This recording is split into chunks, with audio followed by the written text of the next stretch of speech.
बिस्मिल्लाहिर्रहमानिर्रहीम। अस्सलाम वालेकुम। मैं गौहर भट्ट सियासत के प्लेटफार्म से आपकी खिदमत में हाजिर हूँ। मरीम नवाज साहबा को आज़ादी मिल गई है और आज़ादी किस चीज़ की मिली है इस बारे में मैं आपको आगाह करता हूँ। पहले मैं आपको ये बता दूँ कि FIA की तसल्ली कोई नहीं हुई और उन्होंने हमज़ा शहबाज शरीफ साहब को एक बार फिर नोटिस जारी कर दिए हैं और उनसे कहा है कि जनाब आप मनी ट्रेल दें। और मनी ट्रेल किस चीज़ की मांगी है कि आपके पास ये गाड़ियाँ हैं, बैंक अकाउंट्स हैं, शेयर्स हैं, ज्वेलरी है, कैश है, प्राइस बॉन्ड्स हैं और जायदाद ये है आपकी, ये कहाँ से आई है।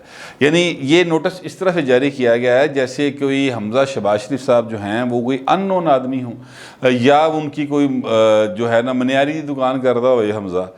यानी हमज़ा शहबाज शरीफ ज़ाहिर है कि शहबाज शरीफ का बेटा है, मियाँ शरीफ का पोता है। मियाँ शरीफ पाकिस्तान के बड़े बड़े जो बिजनेसमैन थे उनमें से एक थे और उसके बाद उनके वालिद साहब ज़ाहिर है वो CM रहे हैं और फिर उनकी जो जायदाद है, जो सारा कुछ है वो ऑलरेडी जो है वो डिक्लेयर होता है क्योंकि ये इलेक्शन कंटेस्ट करते हैं।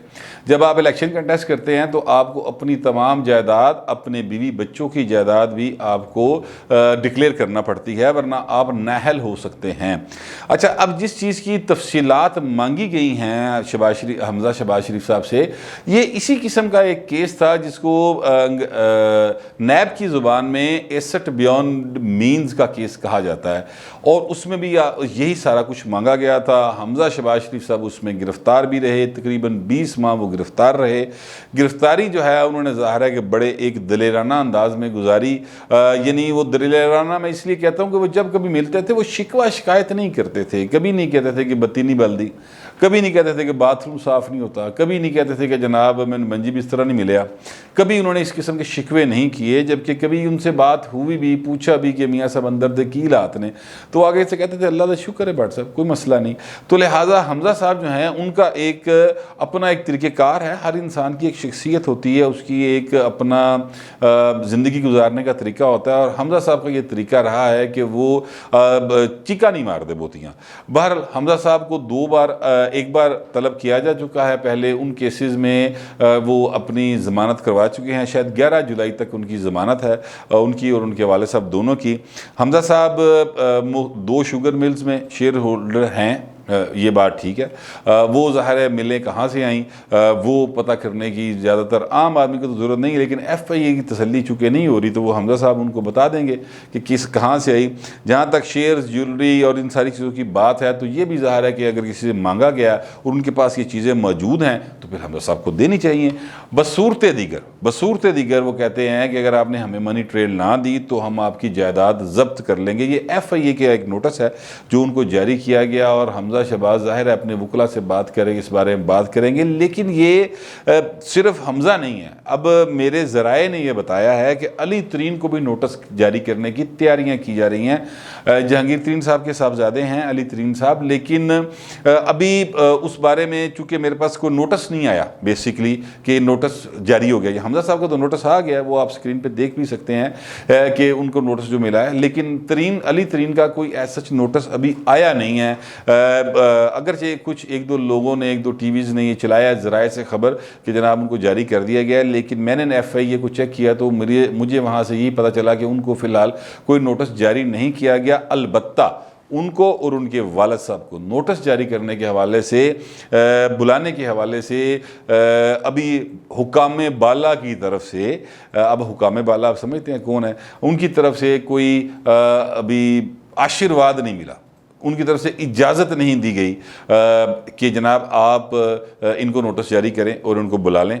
अब वो जब इजाज़त मिलेगी तब बुला लेंगे। लेकिन मेरा अब अपना ये ख्याल है, अब ये कोई ना ज़राए हैं ना ये कोई मैं आपको ख़बर दे रहा हूँ, ये मेरा ख्याल है और वो ये है कि अली तरीन को भी और जहांगीर तरीन को भी नोटिस भी जाएंगे और उनकी गिरफ़्तारियाँ भी होंगी। इसी तरह हमज़ा शहबाज शरीफ साहब की गिरफ़्तारी भी हो सकती है। और वजह क्या है? वजह यह है कि हमज़ा साहब तो चले मुखालिफ हो गए ना, सियासी जमात हुई, मुखालिफ सियासी जमात हुई, लेकिन अली तरीन और जहांगीर तरीन की अब ज़रूरत ऐसा नहीं रही। इसलिए ज़रूरत नहीं रही क्योंकि बजट वफाकी भी पास हो गया और सूबाई भी पास हो गया। उससे पहले जो जहांगीर तरीन साहब और अली तरीन साहब के केस में मामला चलते रहे वो ये थे कि जनाब टाइम टपाओ, क्योंकि बजट पास कराना ज़रूरी था और बजट पास करवाना ना सिर्फ ये कि हुकूमत के लिए ज़रूरी था बल्कि उन के लिए, मुल्क के लिए ज़रूरी था, ये कह लें, क्योंकि रियासत का कोई निज़ाम 1 जुलाई से नहीं चल सकता था, फाइनेंशियली ख़त्म हो जाना था सारा कुछ, क्योंकि फिर उसकी लीगैलिटी कोई नहीं रहती। तो नैब जितनी पहले ही एक्टिव है, फिर उस एक्टिव होने की वजह से किसी ब्यूरोक्रेट ने किसी बिल पे साइन नहीं करने, लिहाजा वो बजट पास करवाना ज़रूरी था। तो उसके लिए तरीन साहब के जो 10 MNA हैं वफाक में और को 25 के करीब MP हैं पंजाब में, तो उनकी ज़रूरत थी। लिहाजा तरीन साहब को एक चक्कर दिया गया और वो जो उन्हीं के वकील थे, शुगर वालों के, यानी शुगर मिल्स एसोसिएशन के जो वकील थे, अली साहब, मेरे ज़हन से नाम उनका स्लिप हो गया मुकम्मल, क्या नाम था यार, अली ज़फ़र, हाँ सॉरी, मैं माज़रत चाहता हूँ, मेरा थोड़ा सा मसला है नाम का। तो वो अली ज़फ़र साहब जो हैं, वो बाकायदा तौर पर उनको ही इंक्वायरी मुकर्रर कर दिया गया कि वो रिपोर्ट दें।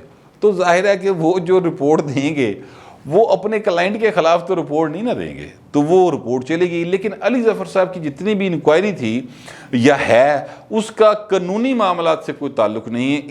इस सेंस में मैं कह रहा हूँ, क्योंकि FIA जो है उसने एक मुकदमा या 2 मुकदमात दर्ज कर लिए हैं, अब उस पर आगे अदालत में कार्रवाई जारी है, अभी ज़िम्नियाँ लिखी जानी हैं, चलान भरे जाने हैं और वहाँ पर एक लंबा तरीक़ाकार है, कॉर्पोरेट लॉ के तहत वो चलना है।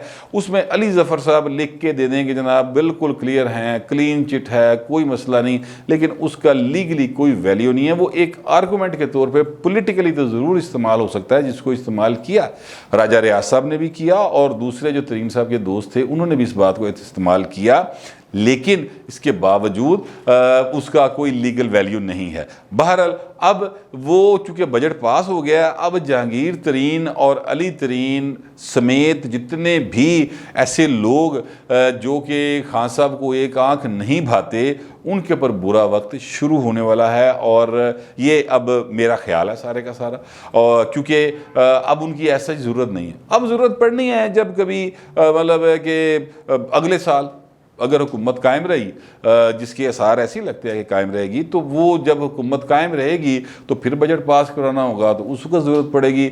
हो सकता है इस दौरान जो अभी बहुत ज़्यादा जहांगीर तरीन के पीछे पीछे फिर रहे थे, उनके भी कुछ स्कैंडल निकाल के तो उनको भी काबू कर लिया जाए। पाकिस्तान है, इसमें कुछ भी हो सकता है। यहाँ पर हुक्मरान रहने के लिए बहुत ज़्यादा ज़रूरी होता है कि आपका दबदबा बरकरार रहे, आपका रोब बरकरार रहे, बसूरत दिगर लोग आपको बहुत इजी लेना शुरू कर देते हैं। ये एक बड़े ही दानिश्वर किस्म के साबक सियासतदान जो दुनिया में नहीं रहे, डॉक्टर मुबशर हसन, उन्होंने मुझे एक बात ये बताई थी एक बार, और इसी वजह से वो कहते थे कि फिर बहुत जुल्म भी करने पड़ते हैं पाकिस्तान में हुकूमत करने के लिए, तो मैं अब उन मुजालिम का हिस्सा नहीं बनना चाहता, इसलिए मैं इलेक्टोरल पॉलिटिक्स में नहीं आता। ये उन्होंने तब कहा था, ये ज़िम्नन बात आ गई, मैंने सोचा ये भी शेयर कर दें।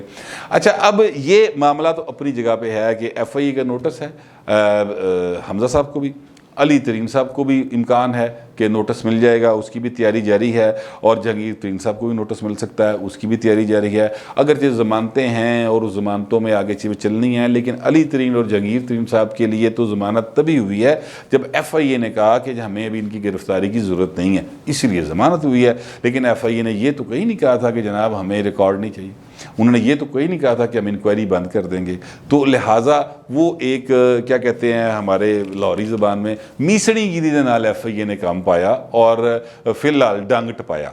अब वो डंग टप गया है, तो अब हो सकता है कि इनकी बारी भी आ जाए। अच्छा, अब मैं आता हूँ मरीम नवाज़ साहबा की तरफ। मरीम नवाज़ साहबा जो हैं वो एक मुद्दत से, काफ़ी अरसे से, बल्कि कहना चाहिए मुद्दत तो है नहीं, काफ़ी अरसे से वो खामोश सी हैं। उनकी तरफ से कोई तुंदो तेज़ बयानात नहीं आ रहे, कोई उनकी तरफ से कोई ऐसी चीज़ें नहीं आई कि जनाब जिससे लगे कि मरीम नवाज़ साहबा जो हैं वो एंटी इस्टेब्लिशमेंट बयानिए के साथ चल रही हैं। ये कुछ भी नहीं हुआ, और उसकी वजूहात मैं आपको बताता रहा हूँ कि ज़ाहिर है कि शहबाज शरीफ साहब जो हैं वो अपनी एक गेम चला रहे थे, और उनका ये ख्याल था कि इस तरीके से हम चीज़ों को बेहतर कर लेंगे और हमारे केसेस भी जो हैं वो भी किसी जगह पे जामद हो जाएंगे और हमें पॉलिटिकली खेलने का भी मौका मिल जाएगा। लेकिन अब चूँकि हालात जो हैं वो ऐसे लगते हैं कि किसी जगह के ऊपर कोई उनको बाकायदा स्पेस नहीं मिल रही, तो फिर अब जो मेरे ज़राए ने दावा किया है कि मरीम नवाज़ साहबा को जो कि 7 तारीख से कश्मीर के इलेक्शन में एक्टिव होने लगी हैं, वहाँ पे जाके जलसे करेंगी, तकारीर करेंगी और रैलियाँ निकालेंगी, तो उनको ये आज़ादी दे दी गई है उनके वालिद साहब की तरफ से, यानी नवाज शरीफ साहब की तरफ से, कि पुत्र खुल के खेड़।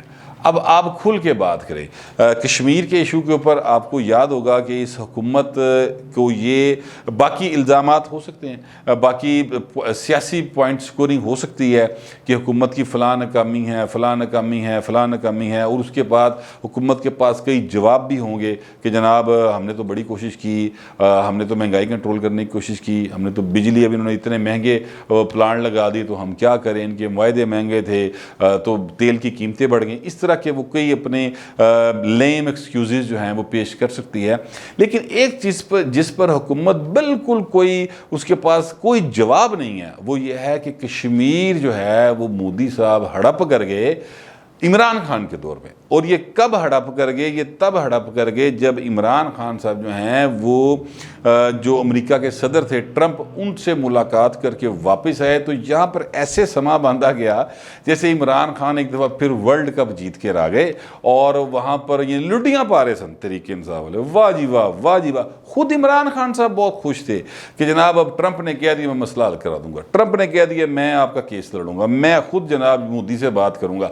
ये सारे का सारा सीन चल रहा था। ये जुलाई के 2019 की बातें हैं। अच्छा, अब वो सारा मामला चल रहा था, लेकिन अचानक क्या हुआ? 5 अगस्त 2019 को ट्रंप साहब ने एक तरमीम करके और जनाब वो मामला ख़त्म कर दिया कि कश्मीर साढ़ा नस्वत हो।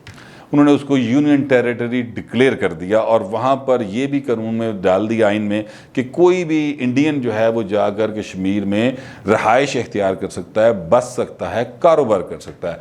तो लिहाजा वो 2 शिक्के जो कि कौम मुत्तहिदा की तरफ से कदगन थी कि वो पास नहीं हो सकती, मोदी ने कर ली।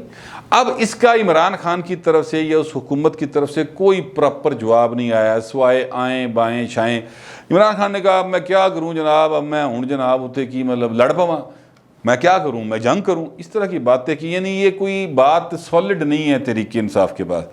अब उस कश्मीर के इशू के ऊपर ज़ाहिर इलेक्शन होना है और उसी इलेक्शन में जा रही हैं मरीम नवाज़। अब जब मरीम नवाज़ जहाँ वहाँ पर जाकर बोलेंगी तो फिर वो लेंगी लत्ते, फिर वो जलब बाकायदा जो कहते हैं ना कि एक शेरनी की तरह धाड़ती हुई वहाँ पर जाएंगी और वहाँ पर बात करेंगी। और ये भी मुझे ज़राए ने बताया, अब इस बात को मैं इसलिए कह रहा हूँ कि मेरी ज़राए से ही बात हुई है, ज़ाहिर है मरीम नवाज़ साहबा से तो बात नहीं हुई, लेकिन ज़राए ये कहते हैं कि नवाज शरीफ साहब ने कहा कि बेटा किते किते इस्टेबलिशमेंट में रगड़ना पवे तो हल्का जा रगड़ दे अशारों कनाओं में। और अगर जरदारी साहब या बिलावल साहब को भी आपको किसी जगह पर, क्योंकि वो मद्दे मुकाबला है, इलेक्शन का टेस्ट कर रहे हैं वहाँ पर इलेक्शन कश्मीर में, तो आपको अगर वहाँ पर उनको भी कोई 2-4 सुनानी पड़े तो बेशक सुना दें, लेकिन इमरान खान मतलब बाकायदा तुन के रखना, उनके लिए आपके पास पूरा स्पेस है।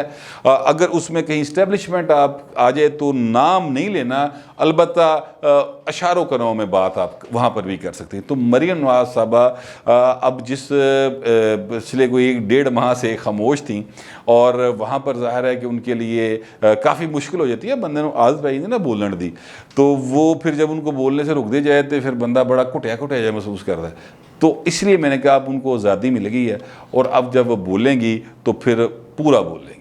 और उसके नतीजे में नून लीग का तो यही ख्याल है कि वो इलेक्शन स्वीप कर जाएंगे। तरीके इंसाफ इस चक्कर में है कि वो इलेक्शन स्वीप कर देंगे। दावे पीपल्स पार्टी के भी इसी तरह के हैं, लेकिन इलेक्शन तो वही जीतेगा ना जो इलेक्शन मैनेज करेगा।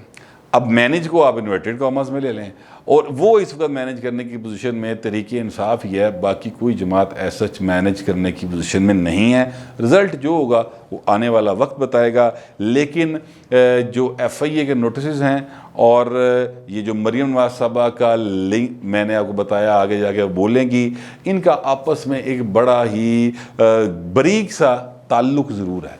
और वो ताल्लुक़ ये है कि जनाब जो बात कर रहे हैं शरीफ फैमिली में से कि जनाब इन्हां नाल गल करो, इन्हां नाल मुक जाओ, इनके साथ मिल मिला के खेल लो और हालात अपने हक में बेहतर कर लो पॉलिटिकली, उनको नोटिस मिलते जा रहे हैं। और मरीम नवाज़ साहबा जो कि बहुत ज़्यादा तुंदो तेज़ लहजे के साथ हुकूमत पर भी और इस्टेब्लिशमेंट पर भी बात करती रही हैं, उनको नैब का आखिरी नोटिस तारीख मन भूल गई, काफ़ी देर हो गई जब आया था, तो उसके बाद उनको नोटिस कोई नहीं आया। तो फिर अब ये सोच जो है नून लीग में परवान चढ़ रही है कि फिर मरीम नवाज़ की पॉलिसी ठीक है, फिर उससे पॉलिसी दे टुरया जाए। तो इसलिए मियाँ नवाज शरीफ साहब ने फ़िलहाल उनको एक इजाज़त दे दी है कि जा पुत्र खुल के खेड। अब वो जब खुल के खेडेंगी उसके क्या नतायज आएंगे वो आने वाला वक्त बताएगा। मेरे पास जो खबर थी वो मैंने आपके साथ शेयर कर ली। फिलहाल इतना ही, मिलते हैं अगले वीडियो।